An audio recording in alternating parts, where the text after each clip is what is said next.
ಶ್ರೀರಾಮುಲು ಮತ್ತು ಜನಾರ್ದನ ರೆಡ್ಡಿ ನಡುವೆ ಈಗ ಫೈಟ್ ಜೋರಾಗ್ತಾ ಇದೆ. ಇಬ್ಬರ ನಡುವಿನ ಫೈಟ್ ಅನ್ನ ಕೃಷ್ಣಾಂಜನೇಯ ರಾಮಾಂಜನೇಯನ ಯುದ್ಧಕ್ಕೆ ಹೋಲಿಕೆ ಮಾಡಿದ್ದಾರೆ.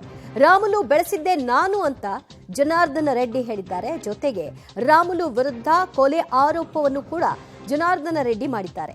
ರೆಡ್ಡಿ ಆರೋಪಗಳಿಗೆ ಸುಮ್ಮನೆ ಕೂರ್ಲಿಲ್ಲ ರಾಮುಲು. ಅವರು ಕೂಡ ತಿರುಗೇಟನ್ನ ಕೊಟ್ಟಿದ್ದಾರೆ. ಯಾರಿಂದ ಯಾರೂ ಕೂಡ ಬೆಳೆಯಲ್ಲ, ನನ್ನನ್ನ ಬೆಳೆಸಿದ್ದು ಜನ.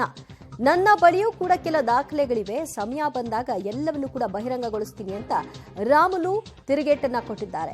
ಹಾಗಿದ್ರೆ ಶ್ರೀರಾಮುಲು ಮತ್ತು ಜನಾರ್ದನ ರೆಡ್ಡಿ ನಡುವಿನ ಫೈಟ್ ಯಾವ ಹಂತಕ್ಕೆ ಹೋಗುತ್ತೆ? ಅವರ ಮಾತುಗಳನ್ನ ಕೇಳಿಸ್ಕೊಳ್ತಾ ಇದ್ರೆ ಕೇಳಿ. ರೈಟ್, ಬಗ್ಗೆ ಮತ್ತಷ್ಟು ಮಾಹಿತಿ ಕೊಡ್ತಾರೆ ನಮ್ಮ ಪ್ರತಿನಿಧಿ ಅಮರೇಶ್. ಈಗ ಜನಾರ್ದನ ರೆಡ್ಡಿ ಅವರು ಹೇಳ್ತಾರೆ ನಾನೇ ರಾಮುಲು ಅವ್ರನ್ನ ಬೆಳೆಸಿದ್ದು ಅಂತ. ಮಗದೊಂದು ಕಡೆಯಲ್ಲಿ ಕೊಲೆ ಆರೋಪವನ್ನು ಕೂಡ ಮಾಡ್ತಾ ಇದ್ದಾರೆ.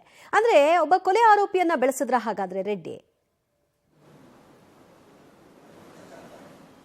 ಖಂಡಿತ ದಿವ್ಯ ಜ್ಯೋತಿ, ಈ ರೀತಿಯ ಪ್ರಶ್ನೆ ಸಹಜವಾಗಿ ಉಟ್ಕೊಳ್ಳುತ್ತೆ. ಆದರೆ ಜನಾರ್ದನ್ ರೆಡ್ಡಿ ಅವರ ಎಲ್ಲ ಆರೋಪಗಳಿಗೂ ಸಹಿತ ಶ್ರೀರಾಮುಲು ಅವರು ಉತ್ತರವನ್ನು ಕೊಟ್ಟಿದ್ದಾರೆ. ಇದೆಲ್ಲವೂ ಕೂಡ ಸುಳ್ಳಿನ ಮೇಲೆ ಕೋಟೆ ಕಟ್ಟೋದ್ರಲ್ಲಿ ಜನಾರ್ದನ್ ರೆಡ್ಡಿ ಅವರು ಎತ್ತಿದ ಕೈ. ಇದೇ ಕಾರಣಕ್ಕೋಸ್ಕರ ಅವರು ಸುಳ್ಳನ್ನ ಹೇಳ್ತಾ ಬರ್ತಾ ಇದ್ದಾರೆ. ಆದರೆ ಅದಕ್ಕೂ ನನಗೆ ಯಾವುದೇ ರೀತಿಯ ಸಂಬಂಧ ಇಲ್ಲ. ಆದರೆ ಸುಮ್ಮನೆ ಈ ರೀತಿಯ ಆರೋಪಗಳನ್ನ ಮಾಡೋದ್ರ ಮೂಲಕ ನಾನು ದೊಡ್ಡ ಮನುಷ್ಯ ಅನ್ನೋ ರೀತಿಯಲ್ಲಿ ತೋರಿಸ್ಕೊಳ್ಳೋದಕ್ಕೆ ಜನಾರ್ದನ್ ರೆಡ್ಡಿ ಅವರು ಮುಂದಾಗ್ತಾ ಇದ್ದಾರೆ ಅನ್ನುವಂಥ ಅಂದ್ರೆ ರಿಪೀಟ್ ವಾಗ್ದಾಳಿಯನ್ನು ಸಹಿತ ಇದೀಗ ಶ್ರೀರಾಮುಲು ಅವರು ಮಾಡಿದ್ದಾರೆ. ಪ್ರಮುಖವಾಗಿ ಜನಾರ್ದನ್ ರೆಡ್ಡಿ ಅವರು ಶ್ರೀರಾಮುಲು ಅವ್ರ ಮೇಲೆ ಒಂದು ರೀತಿ ಕೊಲೆ ಆರೋಪವನ್ನು ಮಾಡಿದ್ರು. ಅದಾದ್ಮೇಲೆ ಅವ್ರನ್ನ ರಕ್ಷಣೆ ಮಾಡಿದ್ದೆ, ಮತ್ತೆ ಬೇರೆಯವ್ರನ್ನ ಕೊಲೆ ಮಾಡ್ತೇನೆ ಅಂದ್ರೆ ಸೂರ್ಯನಾರಾಯಣ ರೆಡ್ಡಿ ಮಾಜಿ ಶಾಸಕರೇನಿದ್ರು ಅವ್ರನ್ನ ಕೂಡ ಕೊಲೆ ಮಾಡ್ತೇನೆ ಅನ್ನುವಂತ ಒಂದು ಹಂತಕ್ಕೆ ಹೋಗಿದ್ರು. ಅದಾದ್ಮೇಲೆ ನಾನು ಅವ್ರಿಗೆ ರಾಮಾಯಣ ಮಹಾಭಾರತದ ಕಥೆಯನ್ನು ಹೇಳಿ ಅವರ ಮನ ಪರಿವರ್ತನೆ ಮಾಡುವಂತ ಲೆಕ್ಕಕ್ಕೆ ಹೋಗಿದ್ದೆ, ಅಂದ್ರೆ ಆ ನಿಟ್ಟಿನಲ್ಲಿ ಹೋಗಿದ್ದೆ ಅನ್ನುವಂತ ಮಾತನ್ನ ಅದ್ರ ಜೊತೆಯಾಗಿ ಶ್ರೀರಾಮುಲು ಅವರನ್ನ ರಾಜಕೀಯವಾಗಿ ನಾನೇ ಬೆಳೆಸಿದೆ, ನಾನೇ ರಾಜಕಾರಣಕ್ಕೆ ತಂದೆ. ಅದಾದ್ಮೇಲೆ ಅವ್ರಿಗೆ ಸಚಿವ ಸ್ಥಾನವನ್ನು ಕೊಡಿಸೋದಕ್ಕೋಸ್ಕರ ನಾನೇ ಮುಂದಾದೆ, ಡಿಸಿಎಂ ಮಾಡುವಲ್ಲಿ ಕೂಡ ನಾನು ತ್ಯಾಗವನ್ನು ಮಾಡಿದ ನಂತರದಲ್ಲಿ ಅವರು ಡಿಸಿಎಂ ಆದ್ರು ಅನ್ನುವಂತ ಸಾಕಷ್ಟು ರೀತಿಯ ಆರೋಪಗಳನ್ನ ಶ್ರೀರಾಮುಲು ಅವರ ವಿರುದ್ಧ ಜನಾರ್ದನ್ ರೆಡ್ಡಿ ಅವರು ಮಾಡಿದ್ರು.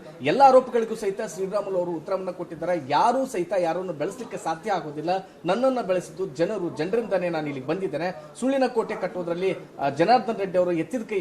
ಇದೇ ಕಾರಣಕ್ಕೋಸ್ಕರ ಅವರು ನನ್ನ ಮೇಲೆ ಸರಣಿಯಾಗಿ ಒಂದಿಷ್ಟು ಏನು ದಾಖಲೆಗಳನ್ನ ಬಿಡುಗಡೆ ಮಾಡ್ತೀನಿ ಅನ್ನುವಂತ ಮಾತನ್ನು ಹೇಳಿದ್ರೆ, ಆದ್ರೆ ನಾನು ಆತನ ವಿರುದ್ಧ 3-4 ದಾಖಲೆಗಳನ್ನ ಬಿಡುಗಡೆ ಮಾಡಿದ್ದೆ, ಆದ್ರೆ ಆತನ ನಿಜವಾದ ಬಣ್ಣ ಬಯಲಾಗುತ್ತೆ ಅನ್ನುವಂತ ರೀತಿಯಲ್ಲಿ ಒಂದು ಹೆಜ್ಜೆಯನ್ನು ಮುಂದುವರೆಗಿ ಶ್ರೀರಾಮುಲು ಅವರು ತೀವ್ರತರವಾಗಿರ್ತಕ್ಕಂಥ ವಾಗ್ದಾಳಿಯನ್ನು ನಡೆಸಿದ್ದಾರೆ. ಇದೇ ಮೊದಲ ಬಾರಿಗೆ ಈ ರೀತಿ ಶ್ರೀರಾಮುಲು ಮತ್ತು ಜನಾರ್ದನ್ ರೆಡ್ಡಿ ಅವರು ರಾಜಕೀಯವಾಗಿ ಇದೇ ಮೊದಲನೇ ಬಾರಿಗೆ ಈ ರೀತಿ ಆರೋಪ ಪ್ರತ್ಯಾರೋಪಗಳನ್ನ ಮಾಡ್ತಾ ಇದ್ರೆ, ಇದು ಎಲ್ಲೋ ಒಂದ್ ಕಡೆಗೆ ಬಿಜೆಪಿಗೆ ಸಾಕಷ್ಟು ಇರುಮೂಸನ್ನು ಕೂಡ ತಂದೊಡ್ಡಿದೆ. ಯಾಕಂದ್ರೆ ಯಾವಾಗ ಕೋರ್ ಕಮಿಟಿ ಸಭೆ ಆಯಿತು, ಸಭೆಯಾದ ನಂತರದಲ್ಲಿ ಇಬ್ಬರು ಜನಾರ್ದನ್ ಅಂದ್ರೆ ಶ್ರೀರಾಮುಲು ಅವರಿಗೆ ಒಂದಿಷ್ಟು ಸಮಾಧಾನವನ್ನು ಮಾಡಿದ್ರೆ, ಎಲ್ಲೂ ಕೂಡ ಈ ಒಂದು ಪ್ರಕರಣ ಹೊರಗಡೆ ಬರದೇ ಇರೋ ನಿಟ್ಟಿನಲ್ಲಿ ಇಬ್ಬರು ಕೂಡ ನಡೆಸ್ಕೊಂಡು ಹೋಗ್ಬೇಕನ್ನೋ ನಿಟ್ಟಿನಲ್ಲಿ ಅದು ಯಾವಾಗ ಜನಾರ್ದನ್ ರೆಡ್ಡಿ ಅವರು ಬೆಂಗಳೂರಿನಲ್ಲಿ ಒಂದು ಸುದ್ದಿಗೋಷ್ಠಿಯನ್ನು ಮಾಡಿ ರಾಮುಲು ಅವರ ವಿರುದ್ಧ ಒಂದಿಷ್ಟು ಆರೋಪಗಳನ್ನ ಮಾಡಲಿಕ್ಕೆ ಆರಂಭ ಮಾಡಿದ್ರು. ಅದಾದ್ಮೇಲೆ ಶ್ರೀರಾಮುಲು ಅವರು ಸಹಿತ ಸುದ್ದಿಗೋಷ್ಠಿಯನ್ನು ಕರೆದು ಜನಾರ್ದನ್ ರೆಡ್ಡಿ ಅವರು ಮಾಡಿದಂತ ಎಲ್ಲ ಆರೋಪಗಳಿಗೂ ಸಹಿತ ಒಂದು ಕೌಂಟರ್ ಅಟ್ಯಾಕ್ ಅನ್ನ ಮಾಡೋದ್ರ ಮೂಲಕ ಜನಾರ್ದನ್ ರೆಡ್ಡಿ ಅವರ ದಾಖಲೆಗಳು ನನ್ನ ಬಳಿ ಇದೆ, ಒಂದ್ ವೇಳೆ ಆ ದಾಖಲೆಗಳನ್ನ ಬಿಡುಗಡೆ ಮಾಡಿದ್ರೆ ಅವ್ರು ಏನೋ ಅವ್ರ ನಿಜ ಬಣ್ಣ ಏನು ಅಂತ ಅನ್ನುವಂಥದ್ದು ಬಯಲಿಗೆ ಬರುತ್ತೆ ಅನ್ನುವಂಥ ರೀತಿಯಲ್ಲಿ ಇದುವರೆಗೂ ರಾಜಕೀಯ ಮತ್ತು ಪರ್ಸನಲ್ ಆಗಿ ಒಂದಿಷ್ಟು ಒಡನಾಟದ ಜೊತೆಗೆ ಅವ್ರು ಯಾವೆಲ್ಲ ರೀತಿಯ ಒಂದಿಷ್ಟು ವ್ಯವಹಾರಿಕ ಮತ್ತು